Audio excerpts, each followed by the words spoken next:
welcome to the Johnson Kendro Video Hour.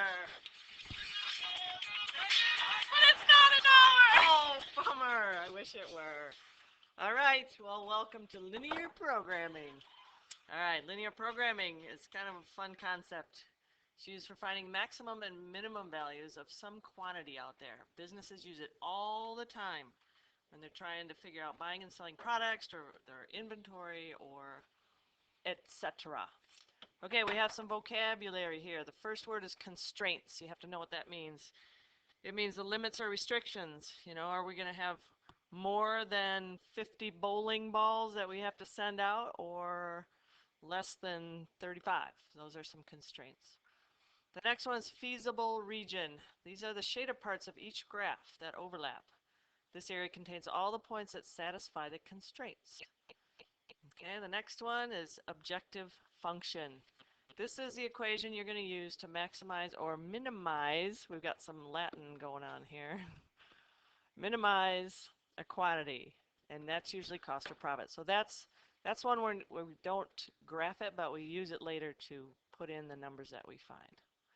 All right, and the last one is the vertex principle, and all that says is if there is a maximum or minimum, it occurs at one or more of the vertices. Vertices are just the corners of the region that we're going to be shading.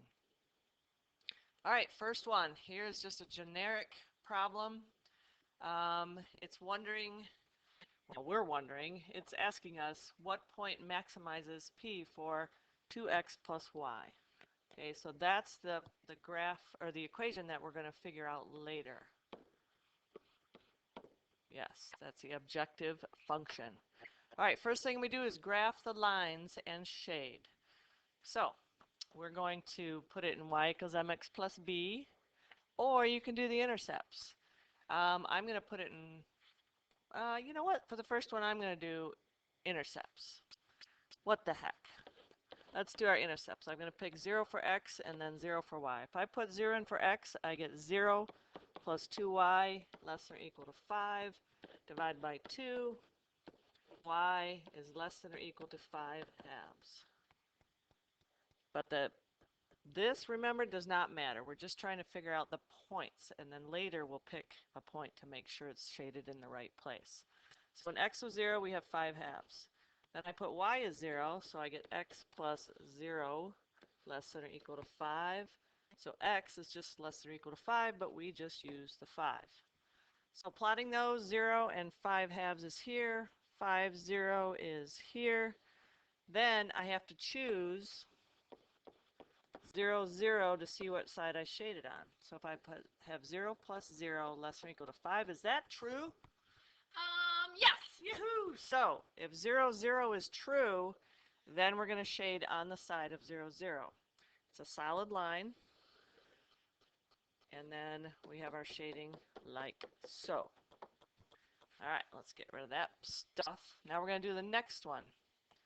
So I have x minus y is less than or equal to 2. Again, I'm going to pick 0 for x and 0 for y. So I have 0 minus y less than or equal to 2. Divide by a negative 1. So y, switch that around, but remember it really doesn't matter. We're just trying to find the points. Then I'm going to put a 0 in for y, x minus 0 less than or equal to 2, x less than or equal to 2, put that in here. All right, so the next one, in fact, I'm going to do this in a different color. Let's do 0, negative 2 is here, and then 2, 0 is here. Again, it's a solid line. I want to choose 0, 0, put in there, and is 0 minus 0 still less than or equal to 2? Yes! Yay! So we're going to graph on the side, or shade on the side that has the 0, 0. Now you can see that the overlap of those two colors, oops, one more little detail here. These two represent the x and y axis. If x is greater than 0, that means it's going to the right. If y is greater than 0, it goes up. So those become two more lines that we have to be aware of. Now we can shade just the part that's overlapping all of those. And there is our feasible region. Okay. Now we got to do our P equals 2x plus y. We have to find our vertices to be able to plug them into the objective function. So we got one right here that looks like 0, 2.5. We have one right here which is 0, 0. We have one right here which looks like 2, 0. And then we have this one over here looks like 3, 1.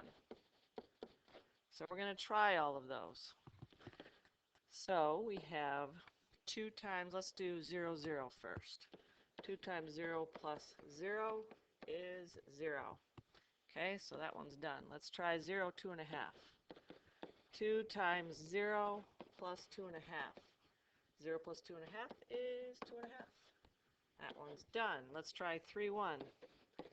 2 times 3 plus 1, that would be 7. Done. And then 2, 0. 2 times 2 plus 0 is 4. All right, the question is, determine which point maximizes or minimizes. In our case, it's definitely maximize for this function. Looks like this one right here is our biggest one, so that's the point. You say 3, 1 is the point. You don't just say 7. 7 is the maximum, but it's not the point at which the maximum happens. All right, so now we're going to do a real-life example. You have a math t-shirt making shop called Geekware. You need to make lots of shirts to sell at an upcoming math convention. Over to the right, those are some math geeks, and they are going to buy lots of your t-shirts. All right, you have at most 20 hours to make the t-shirts. You want to spend no more than $600 on supplies, and you want at least 50 items to sell at the convention. All right, we have a little bit more information. T-shirts take 10 minutes to make.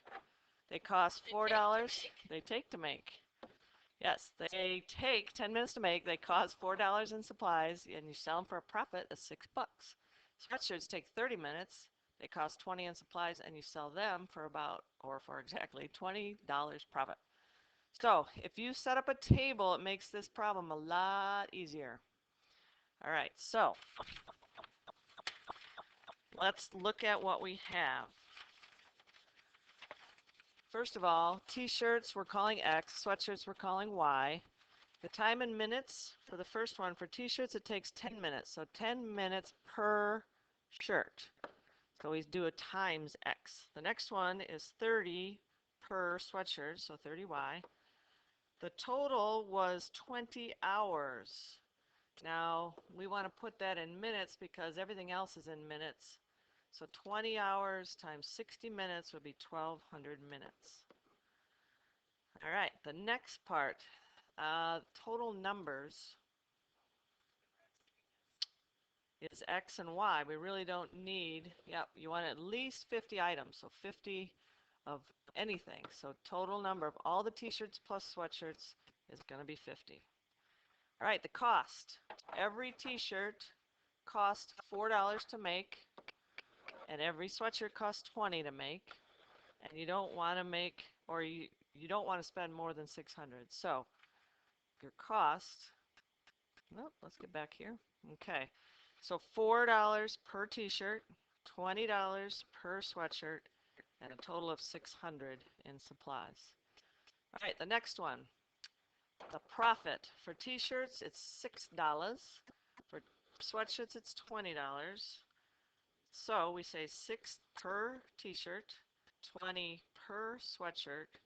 And we don't have a definite profit yet, but we can say it's just 6x plus 20y, whatever that comes out to be. 20y. Whoops. Got to put a 0 back in there. My bad. Okay. Now, the next page, we're actually going to write equations for all these. All right, so we've created this table to organize our information, and each little column, or each row, I should say, that we have represents a constraint. So remember, time was a limitation. We only had 20 hours to work. It's going to take us 10 minutes per t-shirt plus 30 minutes per sweatshirt and the total is going to be 1,200. We can't work more than the time that we have, so it's got to be less than or equal to. The second thing is going to be about the total number of shirts. These are the totals. So you just take the number of x's and the number of y's and you add them together, x plus y. Now we want more than 50 shirts at the convention. We said at least. So this will be greater than or equal to 50. For number 3, this is going to be about the cost. So this was referring to the cost of the supplies. $4 per shirt, t-shirt, $20 per sweatshirt, and my limit on cost was $600 for the supplies. I have to spend less than that. Now there are technically 2 more constraints that are not explicitly stated. Do you think that we could make negative shirts? Only if you put them in outer space. Okay, so I think that we have to have positive amounts. Yeah. So that's going to limit, just like Mrs. Kendrow had on the last example, x has got to be greater than 0 or equal to, and y, same thing. So there's technically 5 constraints here. We're going to graph, and I've got a pre-made little graph here for you. To do that, you could graph using the intercepts. I'm going to convert these to slope-intercept form, and just to save a little bit of time, I'm just going to tell you what they end up being.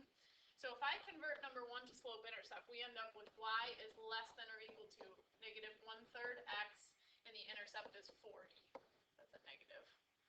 For the second constraint, slope-intercept form is y is greater than or equal to negative x plus 50. For the next one, it will be y is less than or equal to negative 1/5 x plus 30. And then these are just going to keep us in the first quadrant. All right, so let's go through and graph those. First one, y is less than or equal to negative 1/3 x plus 40.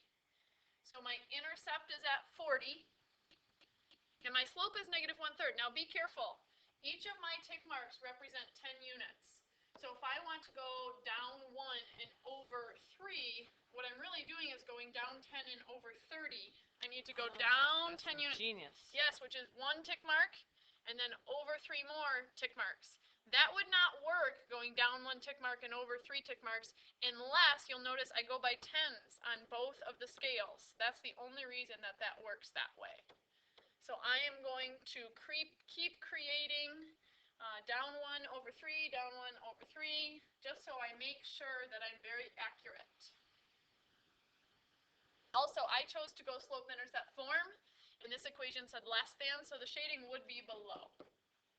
All right, let me check back to my other equation. Next one, I'm on, here's number 2. Constraint number 2, y is greater than or equal to negative x plus 50. 50 is the intercept, the slope is negative 1. So that's the same as going down 10 and over 10, or down 1 tick mark over 1. This one is greater than, solid line, and it's greater than, so it's going to be shaded above. Okay, moving on. Constraint number 3, y is less than or equal to negative 1/5 plus x plus 30. So 30 is the intercept. I'm going to go down 1, which is really down 10, and over 50. Down 1 and over 50. Down 1 and down 10 and over 50, I should be saying. 3, 4, 5. Okay, solid line. Make that dot bigger. This is Kendrow method. Yep. And this one is, was it last? It was. So we're below. Don't forget about your 4th and your 5th constraint.